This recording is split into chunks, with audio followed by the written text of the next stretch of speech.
we're back with our monthly edition of Women's Hour coming up now. And joining us on the line, hopefully, should be the fabulous Helen and Pat, who are coming through the airwaves. Hello, good afternoon. Are you there? Hello, live from under the rock. What the hell is Pop World? No. Have you never been? Oh, you would love it. You would love it. I just googled it. It just says cocktails, karaoke, phone parties, DJ sets and dancing, and a night spot open till 3 a.m. Yeah. It's right up their street, surely. Yeah, classic nightclub, but all they play is like poppy, cheesy music, very colourful. And somebody reminded me, which I completely forgot, Pop World's kind of signature thing is the revolving dance floor. So there's one that goes round. Oh, that would play on my vertigo. I'm not sure about The drunks will be on the floor. Yeah. I think this would be a bit of you two. We'll take you. We're going to organise a night out. I think we should all go. I love that. My kids think I'm super cool because at 18 I went to Ibiza, and it was the year of Soul to Soul Club Classics. So in the hotels where you'd go, you'd walk down the corridor and everybody was playing Soul to Soul. And it was, I certainly cut my teeth in Ibiza at 18, and my kids can't believe that I did that, me. Mum. I think you'd both be pretty wild on a wild night. I think I would be like, right, 1 o'clock, taxi home, shall we? And you guys be like, let's keep this party going. Shots. Well, we like a shot. We like to drink with Ella, because Ella is awake. And when we drink with Ella, she dances all the day. I love it. See what I mean? There we go. Hey, look, how are you both? It's been a few weeks since I personally have seen you. Kind of like ships and like you've been really busy. Helen, you've had COVID. Yes, I've had COVID and I'm coming out the other side. I'm so cross. So for 2 years, we have dodged the bullet, right? And all those tests we took to get in and out the Chaos Studios, how we've behaved, we were absolutely good as gold. I go to a wedding where they claim they all did LFT tests beforehand, and out of the 100 people, over 50 got COVID. No. It feels a bit like COVID's a bit of an afterthought now, because what we're seeing here at Chaos now, a lot of people have got COVID or have had it quite recently. The government have kind of gone, well, we're going to stop PCR tests at the end of the month. If you've got lateral flows, then do them, but good luck trying to find them. Yeah. It feels like we've kind of completed COVID now, but Ross and I were kind of saying we're very fortunate that we haven't had it. But the rates are higher than ever at the minute, again, aren't they? It's scary. So tell us, Helen, kind of from your first-hand experience, like, what's on? Well, excuse me, I'm going to cough. Pat's face. So I have asthma, so it was, one of the big reasons why I just was terrified of getting it, because the idea of not being able to breathe when you have asthma is just not, it's not fun. But I had a crazy week in London, so I went to Wales for the weekend, then I went to a wedding on the Monday. On the Tuesday, I'm in the heart of London. I've probably got COVID because I picked it up from the wedding the day before. I'm talking all day, delivering talks, because it fell over International Women's Day. And then from there, I went to Excel to join Pat and Nick. We had a stand at a health and wellbeing conference. And I said, I've got a sore throat because I haven't stopped talking. I felt like I had delayed onset muscle soreness. So croaky voice. And it kind of carried on like that all day. So the challenge was waking up the following morning. Now, me and Pat shared a bed. We had a suite, the three of us.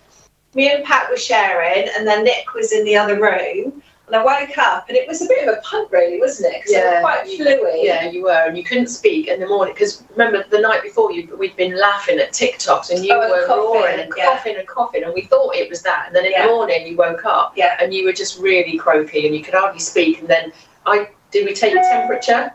I took your temperature because I'd taken my thermometer for me, and took your temperature, and it was high. So we got tests from the hotel. And you'd already made that decision to go back home because we didn't want to be. We we didn't want you to be poorly in London and then have to travel back feeling really poorly, but actually you needed to get home and yeah, because that's the thing, because I remember feeling really narky about all these people travelling with COVID. But we were in a hotel and we paid a lot of money to be in the hotel, so we were close to Excel, and to an event that we've been looking forward to attend. And I felt really, really poorly, and I thought, I just want to go to my bed. So I got a taxi, knowing that I was positive, and I put 2 masks on. And then we got stuck in traffic, and the taxi driver's telling me that he's never had it, and I'm thinking, I'm not going to tell you.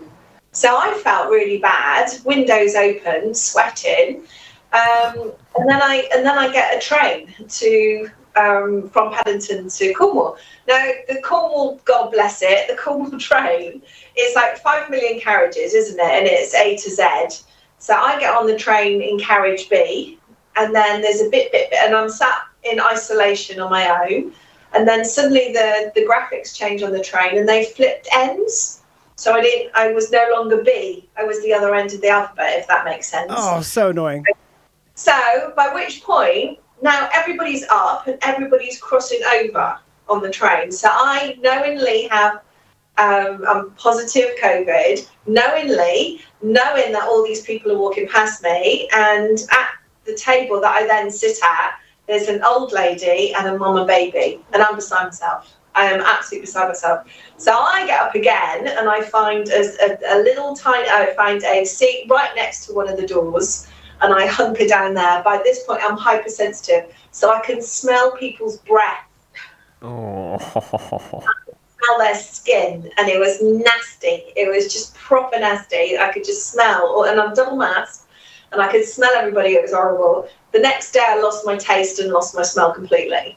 So I went from this hyper alert state to this, I can't smell a thing. I can't smell a cat wee. I've got an old cat and she likes to pee on joggers. You can't leave stuff on the floor of my house. And I went to bed. I just went to bed. And my family freak out because I don't, even when I had my hysterectomy, I got up, got a shower, put my face on, put my pyjamas back on, but I got out of bed. But no, it sent me to bed for 5 days, and I didn't care. I was quite willing to die. I just felt so poorly.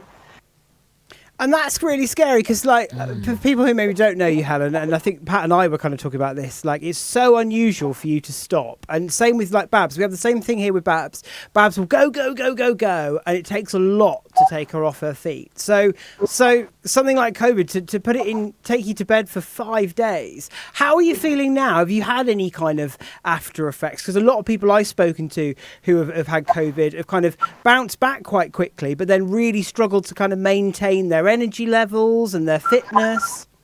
Well, that's it. As you know, myself and Pat, we look after people with long COVID, so we should know better, right? So I'm starting to feel better. I've had 2 days in a row of being negative. So I book in a week last Saturday to go to a pump class, just so I can go through the functional movement patterns. I wasn't expecting to lift heavy weights, but just do the thing that I'm used to doing. And I didn't have a breath in my body. And the noises, I was grunting like a good old tennis player, like trying to lift these weights overhead. It was hilarious. And then I went back to bed. And then I took another week off work. You got a load of grief from me. Yeah, I got a load of hassle from Pat. And I have to say, I went to a spin class last night, and it was a 30-minute class. And I was doing my own thing. The instructor kept shouting at me to say, go faster, go harder, increase your intensity. And I'm like, I'm having to do my own thing. And fortunately, you know, the blessed being an exercise therapist, you know, we know our balance. It's really hard for me to pace because I am 1 million miles an hour. But it has really frightened me. And I just think I just had the little dose of the, God, those people who haven't been vaccinated, and, you know, the early days when they got it, you just think, it's not a wonder they feel like they feel. No. And what about you, Pat? Like, obviously, you said you guys were in such close proximity in the hotel and the bed. Yeah. We did, yeah. Managed to escape it. Yeah, touch wood. So yeah, Nick was in the other room and I was with Helen, but actually Helen had come up in the day, hadn't you? And then we went for dinner. Yeah, we had dinner, and then we obviously we stayed overnight in the same room, and we were laughing and joking. But I think because we had the windows open and we wash hands and we wore masks at the show, I think either I was very lucky or we were just far enough apart or didn't have, because we know that. I'm a clinical COVID vaccinated, and so I know quite a lot about COVID, but we know that the load, so if I'd seen Helen for 3 days, I probably would have got it, or if I'd seen Helen and then other people with COVID, I probably would have got it. But because I probably just had a snapshot of your COVID world, and literally you were gone, we went out for breakfast about 8:30, so it was literally overnight. I think I was lucky that I didn't get it. And to be fair, we were back to back. We were in a big bed. Yeah, you were facing that way, and I was facing that way. Yeah, because we feared spooning.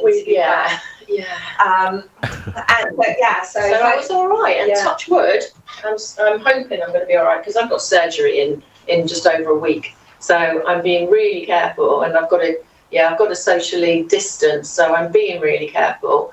And as always, and it's just taking it back to how we were just a few months ago, wearing masks and washing your hands all the time. I'm told by family and everybody that I'm around, when you come in, you've got to wash your hands. And my husband says, well, I've got a mask. And I'm like, yes, but it's a reusable mask. You need to take it off and wash it every time, or use disposable masks and get rid of it. Don't keep putting them on, because you're just putting all that stuff back on your face. So I'm being really careful again.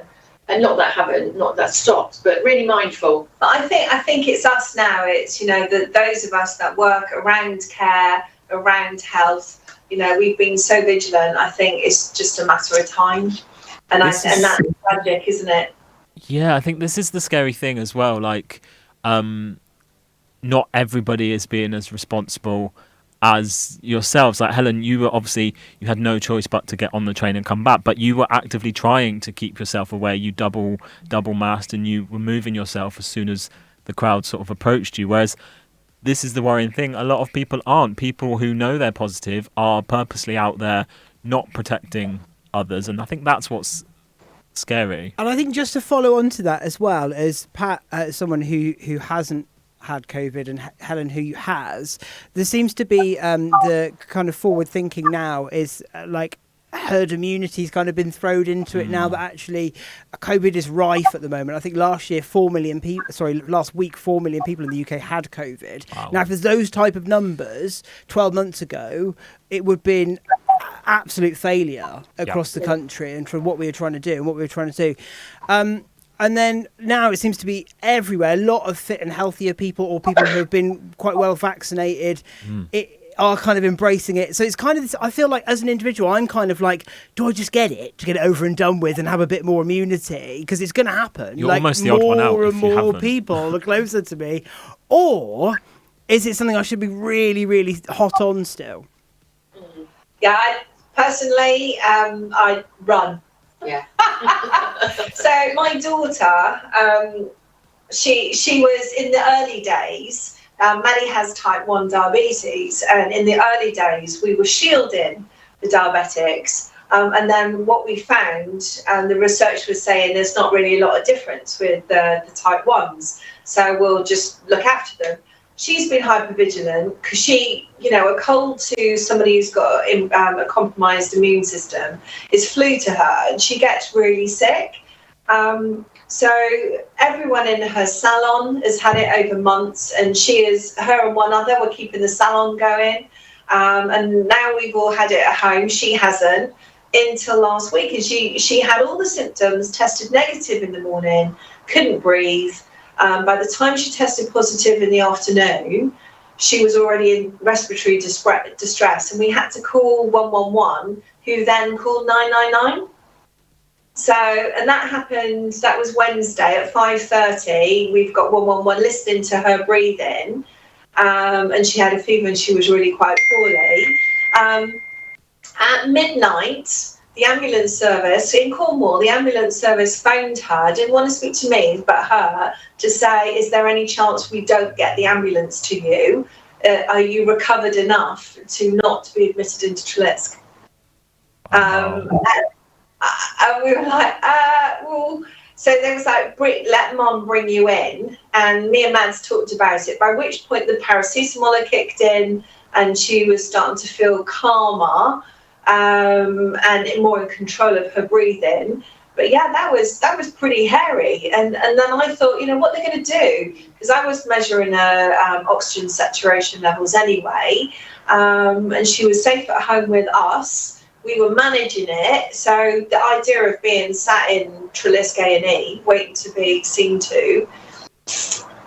It's really scary. I imagine that was really scary for you. And part of me is like you said there, you guys know kind of what to look for, and you say about managing oxygen levels and stuff. A lot of people wouldn't have that skill or knowledge, and so you were quite scared then. So for a lot of people, and I know, like my granny, she had a bit of a fall recently, and we were kind of up looking after her for a bit, and the doctor came out, and the doctor was like, we need to get your shoulder looked at. She was in a lot of pain. We'll get you off to hospital. Doctor calls for an ambulance. Ambulance didn't come for 17 and a half hours, and we were continuously kind of calling for updates and things. And I'm not bashing the NHS at all, because they are super, super struggling. Yep. But it's had a huge knock-on effect. Now she's in hospital, and credit to Treliske, they've processed her quite quickly. She's got some problems with her liver, so she's going through that now. But the whole process has been spread out because they're battling COVID in there. She's gone in there and got COVID. Oh, and for people going into Treliske, quite elderly as well, it's really frustrating, both for them, for the families, and also for the people working in there as well. So it's really hard to know what to do as a healthy person. Like, do you just kind of try and go back to normal but be vigilant where you can, or do you put your life on hold? Because people are really anxious. People don't want to go to clubs, or we're laughing about going to Pop World and stuff, but like reality is like you have to be a real good mindset and real conscious when you're going out to do things like that. How can we kind of go back to normal? That really worries me about the back to normal thing, because we are working with a lot of people online, and they don't want to come out. They don't want to come out and play and have a cup of coffee with you, let alone go to a nightclub or a festival. Or Eden, they just don't want to do it. They're not capable. Their mental anxiety is so significant as a result of the pandemic. One thing, social isolation and loneliness is colossal. And like how we can't even say it'll be okay, because we're all getting COVID. Yeah, it's so true, and I think, trying to put a positive spin on this a little bit now, I think the only thing that's sort of getting me through, especially with the recent rises, is the whatever variant it is at the moment. I don't even know anymore what it's called. But yes, it may seem more transmissible and infectious, but the death rate is a lot lower. So that's the only thing that I keep telling myself, that I've got, because with my disability and my weakness, I've been shielding from the very beginning, and you sort of tell yourself, right, if I get this, I'm gone. Like, that's it, I'm done. But I've seen friends who are, I would say, maybe weaker than me, and they've had it and they've got through it. So I'm like, it's little things like that. I keep reminding myself, stay positive. You've had all your vaccines and everything. That, yes, it's more infectious right now, but the death rates are a lot lower. So I'm trying to think positive. I don't know if you guys do the same. You're right, Ross. And I think that what we need to be more focused on is the recovery, not to go back to work too quickly. And I know there's an added pressure because of sickness, and what does that look like with employers? But 100%, people are surviving a lot more, but it's getting back to normal. Whatever your normal is might not be that normal yet. So just have patience, and I think that's the big lesson learned out of this. An example is in Chaos yesterday. Normally, between me and Pat, we teach 3 classes. 1 was enough for me, and I could have just pushed into a little ball under the desk and fallen asleep for a couple of hours. It really sort of took it out of me. So just be mindful that, yeah, absolutely, people aren't dying as they were, but it's the recovery. Don't rush to get back to anything. Just slowly pace and take your time, before you start feeling 100% like you again. And don't give yourself a hard time either. Just be kind to yourself and the people around you, and just make sure they know that it's okay to just not go out and rest and recover at home. And because there's all this pressure to go shopping and to go to all your normal places. You did, Kay. I've finally done online shopping. You did. Hey. Later, do online shopping. I felt bad. I don't like. So this is Helen type weirdness. I don't like somebody else handling my veg. Nobody picks grapes like me. And no one picks bananas like me. So it's like, I've never done online shopping, and you reminded me when the pandemic started about people that were all getting their food delivered, and there was no spaces for those that really needed that support. So I didn't do it, and I like doing the shopping. But that's changed my world. I gave in and finally had food delivered to my house. But I do. So I'm halfway. I'll order it and then I'll go and collect it. I do click and collect because I don't need them to deliver it. But I probably will do delivery. I don't know. I'll see. But this is really funny because I was having a very similar conversation with my mum very recently. So she is hard of hearing. So going to the supermarket can be quite overwhelming for her. Plus, she's like me. It's too busy. I can't deal with too many people. So she has been doing online shopping ever since the pandemic and has continued on now because she's like, well, I love it. Great. Ordering tomorrow. It all delivers to my door. Don't even need to go out and do stuff. Well, I'm like, absolutely not. No, I'm like, I need to be in that supermarket looking at what banana I'm going to buy, see what's on special. Like, I love it. So that's really interesting. Really interesting. That's so true. And the banana thing is classic because in our house we're green bananas. So if they've got any black on it, they're done. We can't eat that stuff. So you don't know what the picker's favourites are, do we? So if the picker likes the black banana, you're going to get the black banana. I love how much Helen's thought about this. Yeah, she is passionate about this, and the supermarket substitutes. They're always hilarious. Don't get me started. Don't get me started.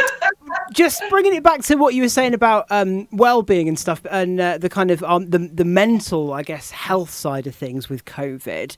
Is that something you are really having to factor in what you guys do? Because obviously, and we kind of spoke about this when we were celebrating Chaos TV's birthday last week, that we only really started doing Chaos TV as a quick kind of reaction to people couldn't come to Chaos, so we bring Chaos to them. Like working together with you guys, we help you continue to deliver your services through the kind of digital thing, but it seems like quite a permanent thing now, isn't it? It's a new way of thinking, a new huge mountain we've got to climb of making sure people are looked after and cared for, because old people, especially who you work with, are going to be more isolated than ever.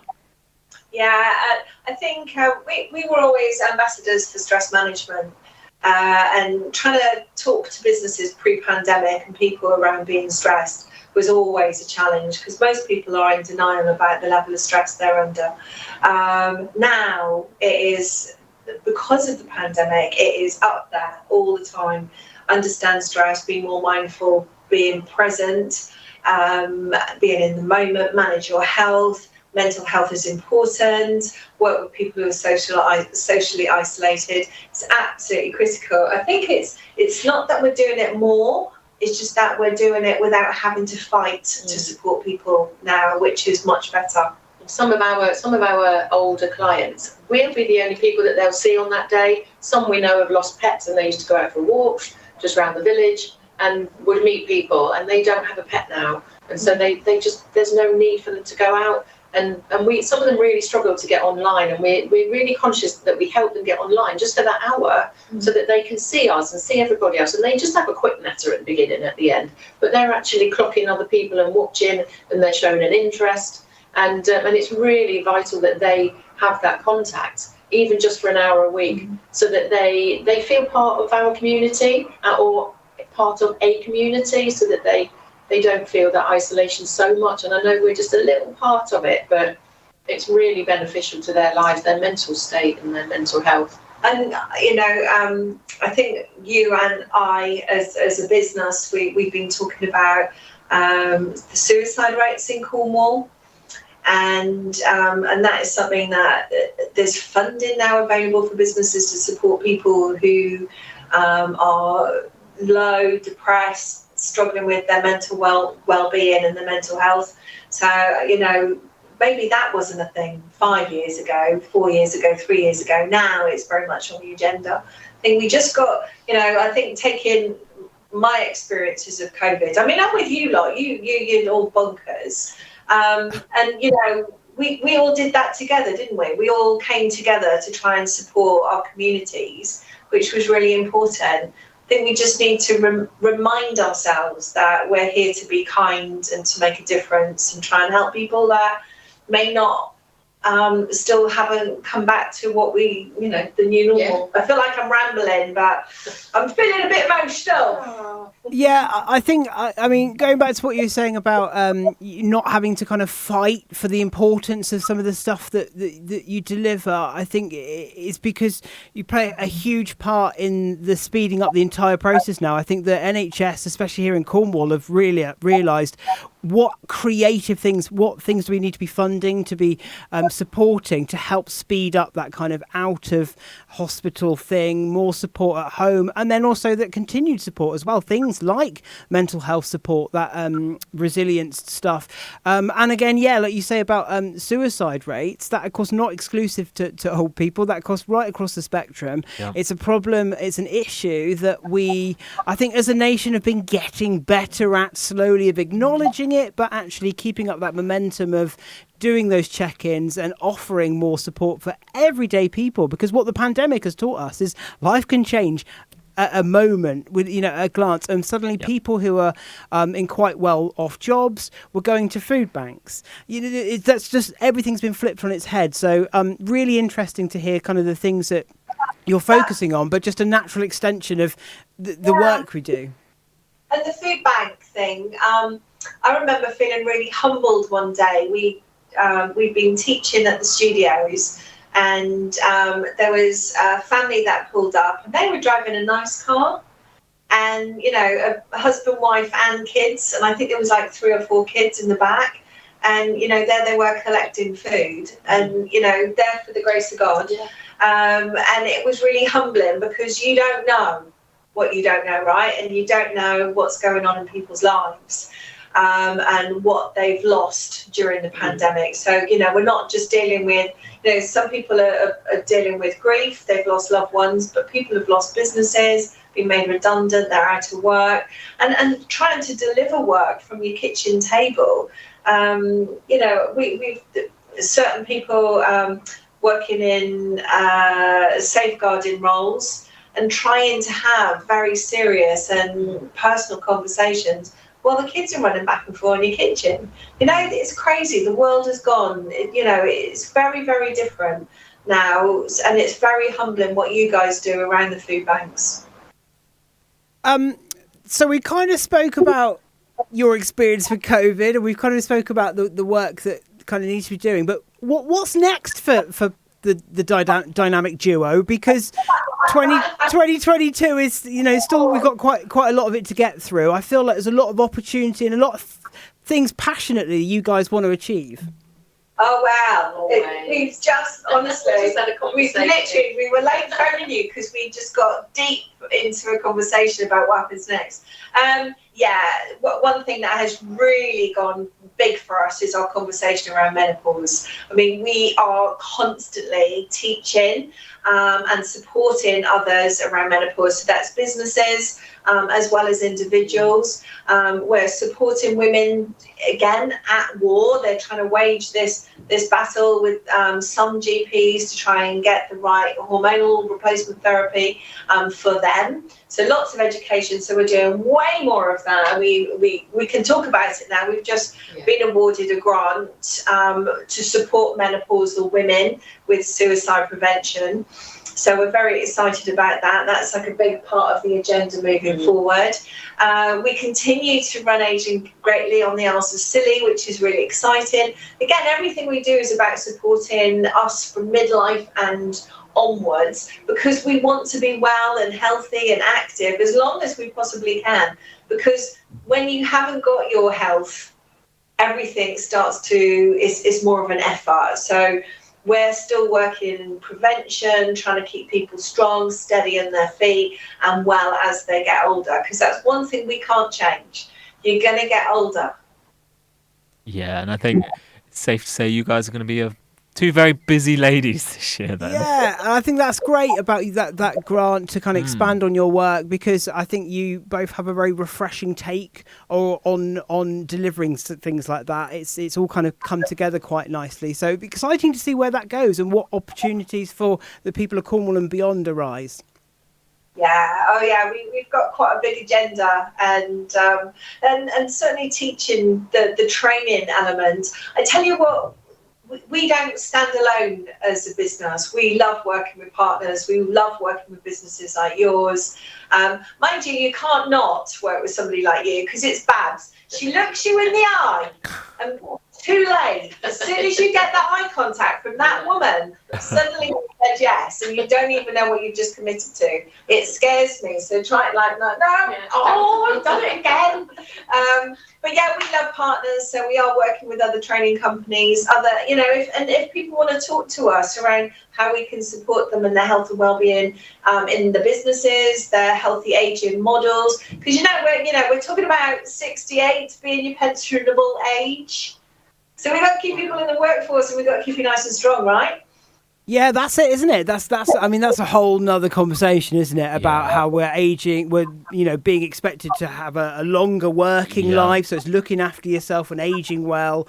We'll save that one for another episode. Well, and you made a really key point there where you said, talking about without your health, what do you have? Health is wealth at the end of the day, and unless we are strong mentally, physically, what can you achieve? So we have to prioritise our healths. And ironically in the old days, we used to get commissioned from NHS many moons ago, and we were decommissioned partly because we were too preventative, too radical, too innovative, and too small. Oh. Now, moving forward, we're all about prevention. So, it's just really interesting how things go around, because there wasn't enough money in the pot previously to talk about keeping people well before they go into demise. Now they're saying, oh my God, keep them out of hospital. Work preventatively. We don't want people to get sick because we haven't got room for them, space for them, or we haven't got capacity. So prevention is really the magic word now. And we're like, eye rolling. All right, that was chestnut. So, that's really interesting, because that is exactly like something Babs kind of says when we work with the hospitals and the healthcare system about duh.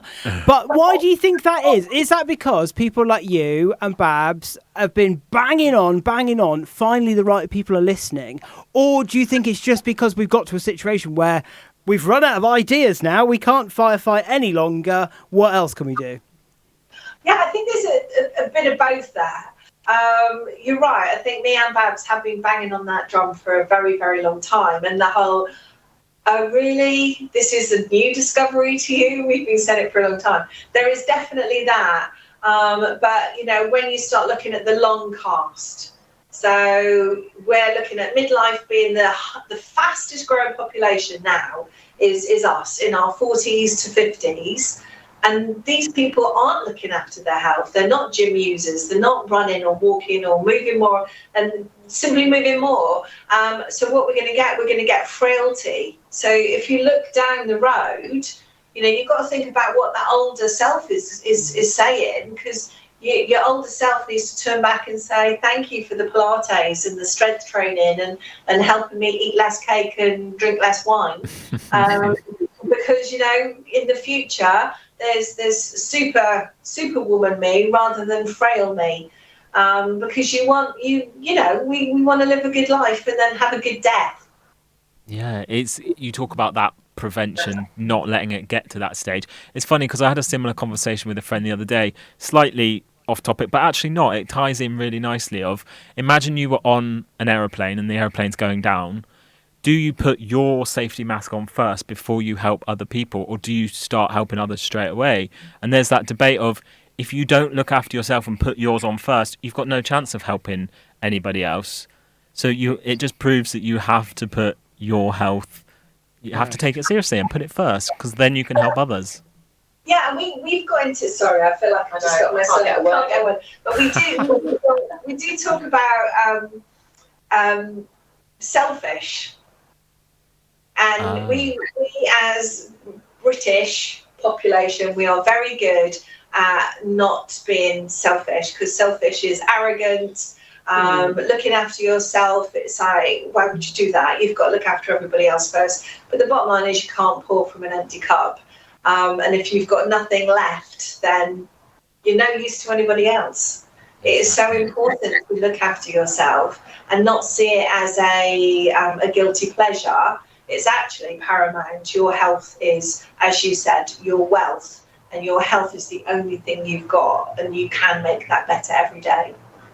And I think your results and our results speak for themselves, don't they? So we know that you help so many people, and we do, and we have done for years and all over the county. And I think those results can't be ignored. And I think that's possibly why they've taken note now, and they've realised that actually, why shouldn't we be helping the communities in Cornwall and Isles of Scilly and everywhere actually to prevent that ill health? And it is education and sharing that knowledge and just supporting people. And sometimes those people that just really are not aware, we're constantly surprised, and we'll put a little bit of information out and people go, really? And we think that's normal, we think that's normal knowledge, but it's not. And until we educate people about the stuff that we know and that you know, and the stuff that you share is just fantastic, and the support you give, and until we capture everybody and try and make that bigger and bolder and more available, then I think that's the way forward, and I think people see that. So I think that's why it's taken up more. This time next year, world domination! It's already happening. I can feel it. I think, and that's it. Like, because it's very kind of you to kind of compliment Chaos, and we gravitate to the like-minded people. And Pat and yourself, Helen, are exactly the same. You're a little bit disruptive. All for positive, all very positive though, and trying to do things different, but also being human and kind and connecting with people and seeing things how they are, but not being afraid to say, you know what, actually, sod it. We've got to do it differently. We're going to do it our way. And I think that's where we're really seeing that success now, and hopefully the community are really benefiting from that. We've got just a couple minutes left. I just wanted to say a big thank you to you both personally for being on this journey with us for the last 2 years. We celebrated 2 years of Chaos TV on Thursday, and you've been on board all the way. Every episode you've been on, with the 5-minute move mores that you do, all the way back to kind of the daily check-ins we were doing from kind of your houses and stuff to get the nation moving and stuff. And it's absolute pleasure to have you guys still on board and following your journey and seeing how you're growing as well. So thank you. Oh, pleasure. And it was quite good because it gave you a reason to be. So, we had to get up, put your face on, and maintaining those, tidy up my front room. And then we'd have that transition. This is like, crap, got to tidy it all up again. But it gave us, consistency. We were accountable to each other. We kept going. And, that's a really good message, that it is important to get up, put your face on, do it again, and keep fighting and keep growing and keep evolving and being the very best version of yourself every day. Amazing. Well, thank you so much, guys. You've been fantastic. And we're just glad that, Helen, you're feeling better in yourself. And Pat, hopefully, touch wood, you stay clear as well. And then anyone who might want to reach out and get in touch with you guys and see what's happening, follow your journey, and also, of course, refer in to maybe themselves or a family member. How can people get in touch? Okay, so we're info@icareimove.com. Info@icareimove.com. If you want to call us, it's 0800 0541 118. Now, many of our services that we deliver are free. So contact us. It might be that we can dovetail you into some of the programs. And also we have the Menopause Muse Facebook group. We've got about 1,300 women in that group, trying to support women in their midlife, perimenopause to postmenopause as well. So you'll find us. You can't miss us.